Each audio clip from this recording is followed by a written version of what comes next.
All right, so after a really strong move last week, one of your bigger 5-day returns that we've seen in a while, we actually had quite a few instances of that though in 2022.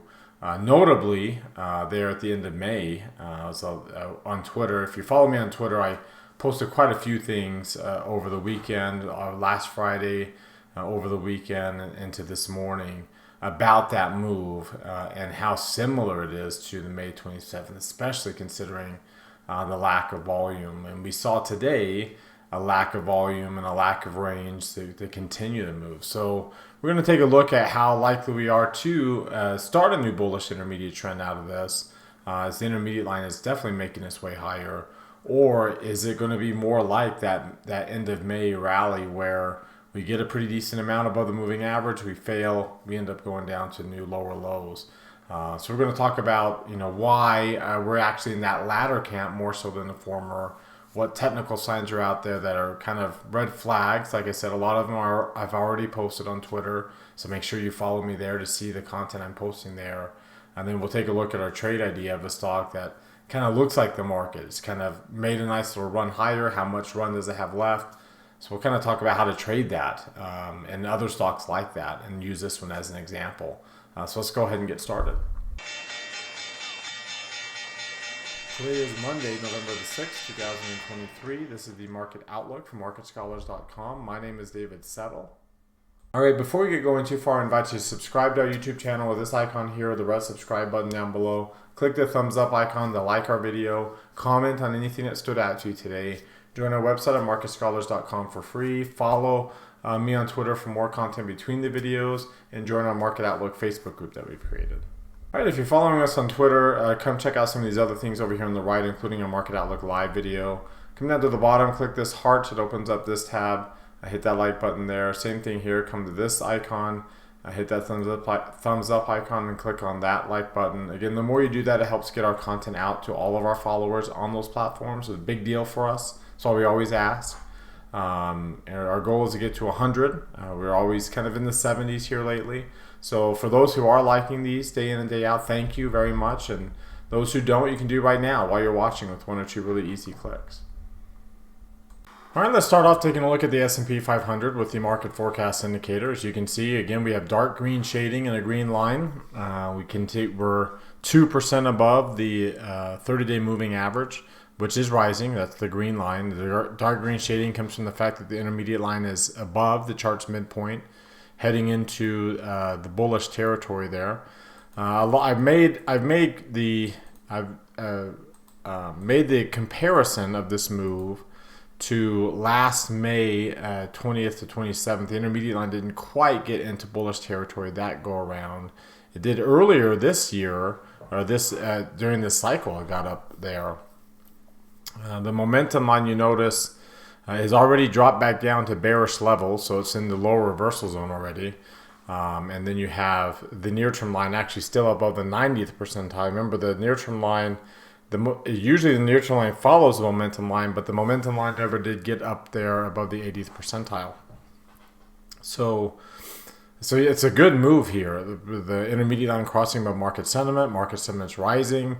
But we're only 2% above, and again, you like to see us get above to that kind of 2.5% mark, and that's kind of where we faltered over here, was just only getting 2% above. We got to 2.07.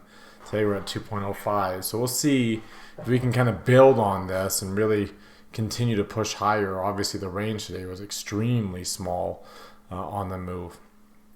If you take a look at like the Russell 2000, which was actually down 1% today. It was actually down quite a bit. You notice right there. Its momentum line dropped almost to extreme levels, down to the 5th percentile. The near-term line already out of the reversal zone. And you can see we don't have dark green shading and green line. We got the bear tag on Friday, and we did not build on that bear tag. And remember, the last time we got a bear tag, we failed. As of right now, we're failing on this one so far, right? It's only one day, of course. We'll see how that ends up playing out. Of course, the big mover today was the NASDAQ 100. That's got dark green shading and a green line. The intermediate line's also in, but again, it was over here too, and actually had dark green shading and a green line these two periods. And so we're not quite, again, the near-term line's above the 90th percentile. The momentum line did not get into the upper reversal zone. It's already down the bearish levels. So we're seeing a very similar picture across pretty much all of these indexes. Here's your Dow Jones, also getting a bear tag on what had been Thursday. Also has dark green shading the green line, also has the intermediate line in bullish territory, also has the near-term line still above the 90th percentile, but also has a momentum line already in bearish levels. And again, only 2% above the moving average here. So it's a good little move. It's way stronger, way well above the 30-day moving average, much stronger than what the last couple of bear tags were. But you notice after getting it, we've had a couple just really, really small days. I mean, barely. Well, I guess it's less than half of the average range. So very, very small day. It was an up day for the S&P. I don't know exactly how many that is now, but we've only had one down day on a Monday in the past, like 16, 17 Mondays. Every other time has been up. So and today followed suit with that. It didn't necessarily for the Russell, but it did for the S&P. We're up 0.2%. Last Monday, of course, was a much stronger up day. This was our one down. Looks like this was our one down Monday that we've had, and every time since has been up. That was I was on vacation there. It was the only time on a Monday that we've been down, and like I said, 15, 16, 17 Mondays. It's been quite a while. So we'll see if that pattern plays out. If all the previous Mondays we formed the high of the week on that day. Of course, we formed the low of the week on that Monday, and some of the other bullish Mondays, when we were in the bullish trend back over here, the Monday formed a low of the week. But since we've been bearish, it's been forming the high of the week until last week, and we'll see if we can follow suit with that again and form the low of the week again for a second consecutive week and continue the bullish. I don't expect that to be the case, but that's kind of what we would kind of need to see. Looking at the weekly chart here, you can see after the transition, nice good bullish candle. Obviously, you're above the 10-week moving average. We had closed significantly below the 40-week exponential moving average, but we've quickly reversed that. So, of course, the green arrow comes when you close back above the 10-week, which is the orange line, and now the Hakunashi closes above the 10-week. That candle, you can see, is a pretty darn good sized candle. It's about as big as what we've seen on some of these others that we've seen in the past. Like the last time we saw that was at the end of that move. We kind of saw one over here at the beginning of it as well, and some of these others were also kind of coinciding with at the ending of these moves, and we'll see if that ends up being the case. But it's a pretty good sized candle here, much bigger than what we've seen for a period of time. That's a good sign. Of course, that's not necessarily the case for the Russell 2000. We did get a bullish candle, and it's relatively decent size, not as big, and it's still like you got the red arrow, so we're actually back below. Last week we crossed up above, and now we're back below that 10-week moving average already this week because of the drop that we've had. And we're in a death cross environment on the Russell that we're not quite yet because of you can see the 10 weeks below the 40-week. The PPO is negative down there at negative 3.2. We're still slightly positive at 1% on the S&P 500. Looking at the 3 green arrow chart, you can see we still have 3 green arrows for third straight day now, second straight day on the Russell. So that's actually a pretty decent sign. The line's green. You can see the moving average is rising on all of these. So, if there is one small sign that we are bullish, that we are going to be bullish and continue to be bullish, that this is another one. Nice, good bullish move higher. When you look at where we are relative to a lot of these moving averages, the S&P is still slightly above its 50-day moving average. The momentum, this MACD is one of the highest peaks that we've seen, right, in the past year at least. It's one of the highest peaks that we've seen. The stochastics has made its way now into bullish territory there. And we're still kind of sitting on this volume node from the previous high point in October. Looking at the IWM, it's not above its 50-day moving average, and it's holding the point of control for resistance. Again, the MACD is pretty strong. The histogram is about as high as it's been, but the MACD itself is sitting close to zero, and the stochastics is barely above 50, not in bullish territory yet. So something to keep an eye on there. Looking at some of these other oscillators, the DMI, you can see, the positive indicator did get above 30 on Friday. It's dipped a little bit back below it here. The negative indicator has finally dipped a little bit below 25, but it needs to get below 20 if we're going to trend higher to the upside, and obviously that hasn't happened. Looking at the RSI and the CCI, again, we're above 100, but we're kind of in that sucker zone where you're above 100, but you're not above 150. And we're not above 60. So we still haven't got the confirmation here that things have turned bullish. In fact, like I said before, like I said in our technical analysis class on Friday, that's actually a sell signal. When you look at the RSI and the CCI at those levels, and the weekly CCI still at bearish level, still hasn't crossed above zero yet. It's actually kind of a sell signal there on that daily chart. Finally, looking at the Ichimoku cloud, we're still holding the cloud for resistance. We have a positive rate of change, but we're still holding the cloud for resistance, and we do not have a trend developed yet either. And if I were to look back at IWM, we're well below the cloud. The rate of change is negative, and we just lost the trend today on the Russell. So that's finally hit zero on both of these, and we'll see if that ends up kind of sparking kind of a sideways action where we don't really trend much lower, but we just kind of stay in this range. Remember, the Russell 2000 has dropped below its March lows, has dropped below its October lows, and the S&P hasn't. So there's a good opportunity for the Russell just to kind of stay down, potentially, of course, while the rest of the market catches down to where it has gone already. Finally, looking at the Bollinger Bands, you can see we're flirting with the upper quartile of the bandwidth. We actually did that back here too, so this isn't out of the realm of possibility. The bandwidth is relatively high still. The bands are still outside the Keltner channels as momentum has shifted to the upside here, but we're still green, like we're still not breaking through either the Keltner, for that matter. And we didn't over here in March either, or August. We didn't break through the Keltner, much less the Bollinger Bands, right? So, you can see that, that's kind of what you need to see. We need to be in the upper core. We need to be pushing against that 100th percentile when we're bullish. And obviously we're not close to that. And we need to be like flirting with getting above the Keltner channel when you're trending higher. And obviously that's not the case yet either. So a couple of things still we're lacking on the strength of this bullish trend that we've had from a technical perspective.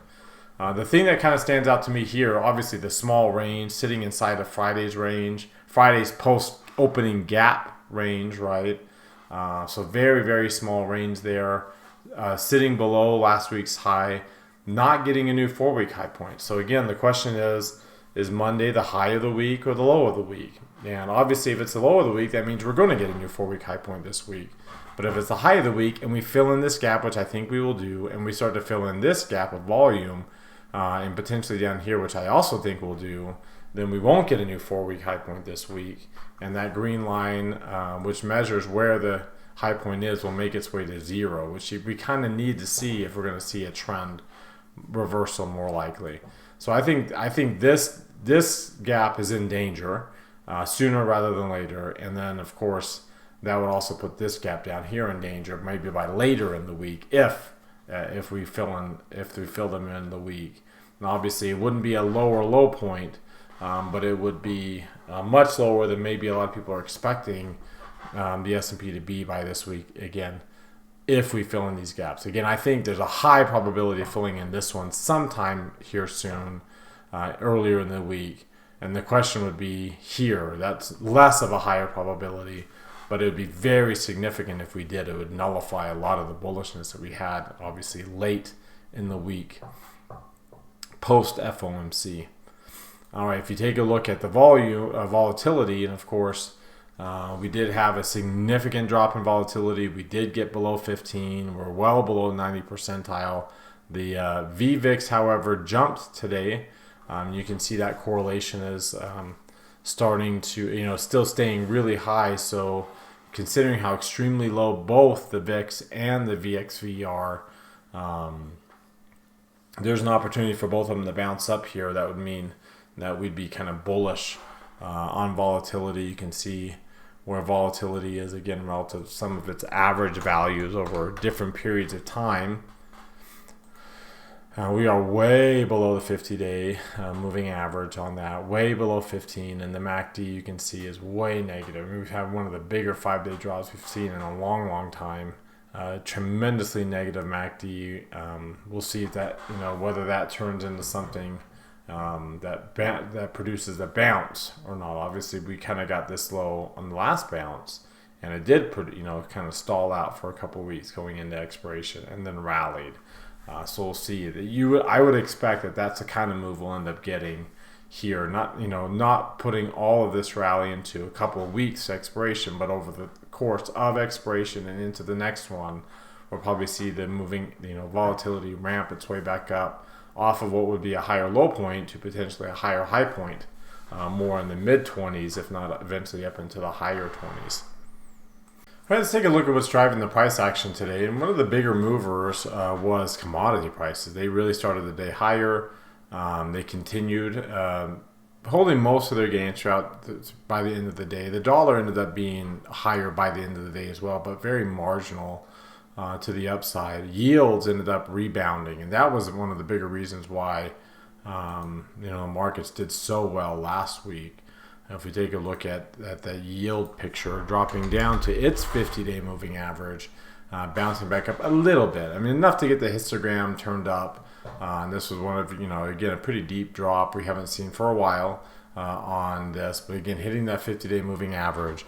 And as of right now, closing above the high of the low day, right on the T. And that's obviously had a negative impact on TLT, hitting at its 50-day moving average and staying down there with its histogram rolling over, the MACD barely positive. Very, very low volume. Very low volume there. So that was the biggest mover. You can see commodity prices kind of converging on those moving averages. Crude oil had a little bit of a gain. It's down a little bit here in the evening session, but sitting right at 50% Fibonacci retracement of that intermediate rally we've had up to the $94 peak, $95 peak, and then now pulling back right to the point of control. A lot of support right now for crude oil. So there's going to be some opportunity for this to bounce back higher. And the question is, will it bounce back higher with yields as this makes a run back up? And if it does, then we've seen that combination with a dollar that is rebounding a little bit as well, right at that 38% Fibonacci. That's the three-headed monster. And will this end up being kind of a fake out trade where we get right back above these moving averages? I don't know if the markets necessarily want to see that. Is that won't allow the stock market to build upon the gains of last week. And if it doesn't build upon those gains, and like I said, we fill in these gaps, then that would be like, would it be best that we never had these gains to begin with, because again, pulls a lot of people off the sidelines into thinking now we're really bullish, when in reality it ended up being a correction run, a 5% correction run, like we've had plenty of other examples of in the past. If you take a look at the breadth here for today, one of the things that really stood out to me, I tweeted this out, is the skew jumped up above 140 again. That's a big jump. It did get above its moving average, which is generally bullish. It generally starts a good bullish move when you get above there. And we hadn't gotten above it until today. But if you look at all the other instances where we've jumped above 140 on the skew with a 4% or more higher, you can see we've had, since this bearish run has started, that's generally led these peaks when we've had a 4% or move higher with a peak up above 140. These all got above like 144. This one barely got above 140, but you can see the idea is, they've all kind of coincided. This one coincided with that peak. These two coincided with a couple of short-term peaks that kind of were one together. And then this one over here got you, on the first peak to the downside there. So these skew, that's a high level. 140 is a high level for skew.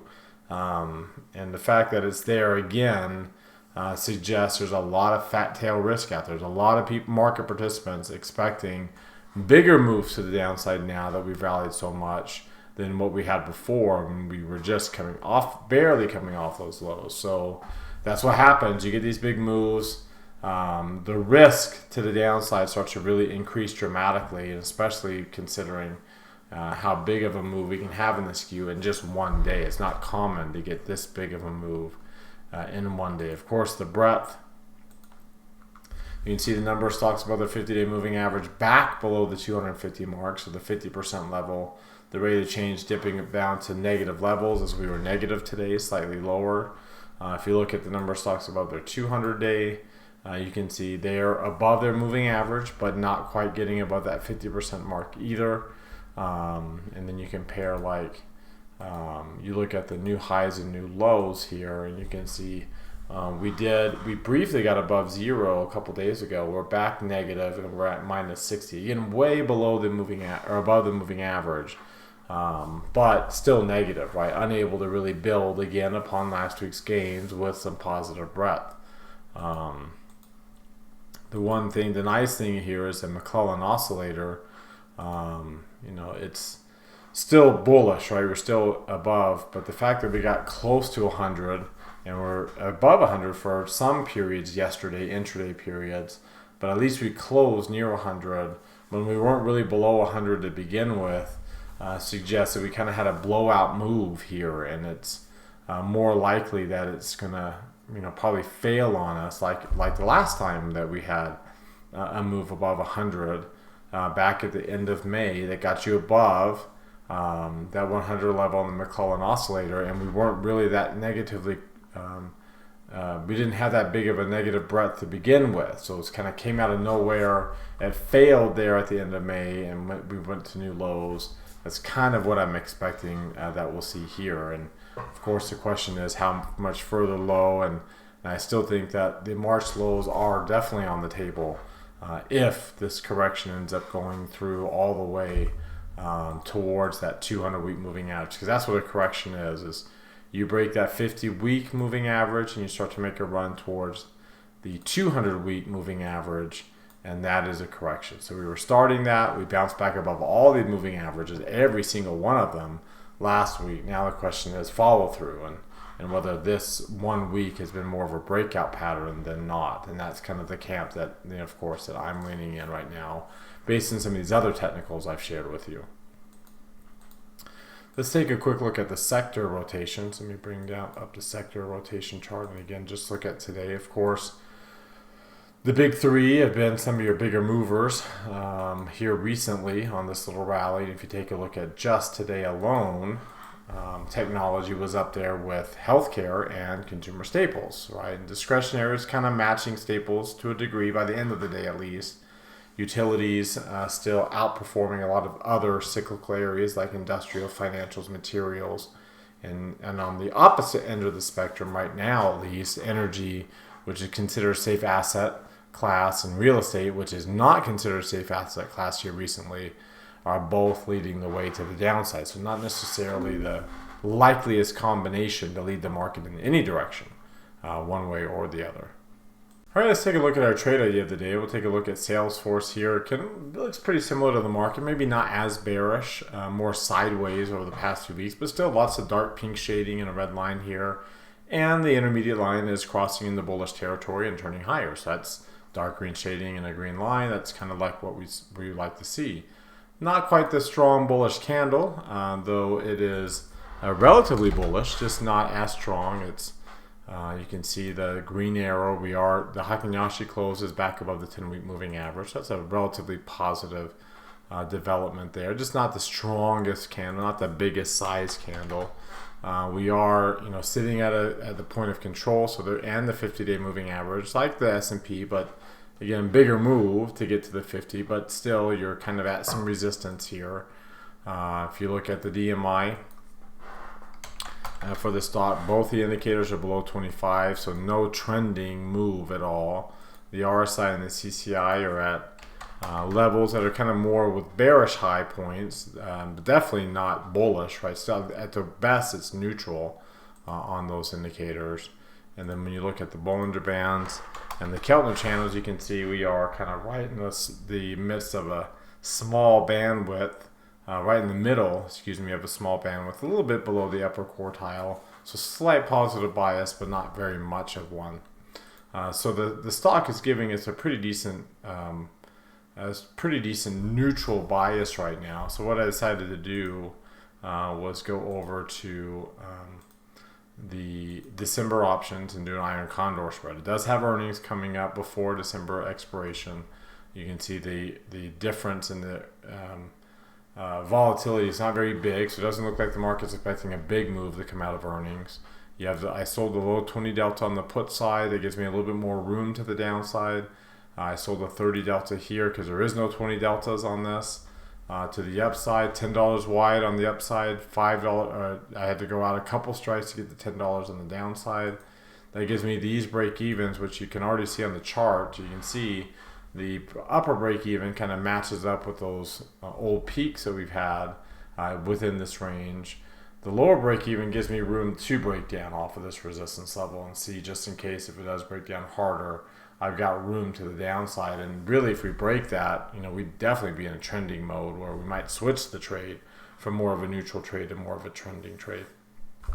But that's our trade idea for today, is do an iron condor there on CRM and get us a good little range that we can hopefully trade within and stay within by December expiration. And that does it for today. You've heard from me now. Now I want to hear from you. Use that link popping out in the top right corner of your screen. That takes you to our Market Outlook forum. Open up any new thread with any questions or comments you have. Reply to anybody else's thread, and let's keep this conversation going in between videos. Again, thank you very much for watching. Remember, subscribe to our YouTube channel. Hit that thumbs up icon. Comment on the video. Join us at marketscholars.com for free. Follow and like us on Twitter and Facebook as well. Have a great rest of your Monday night, everybody, and we'll see you all next time.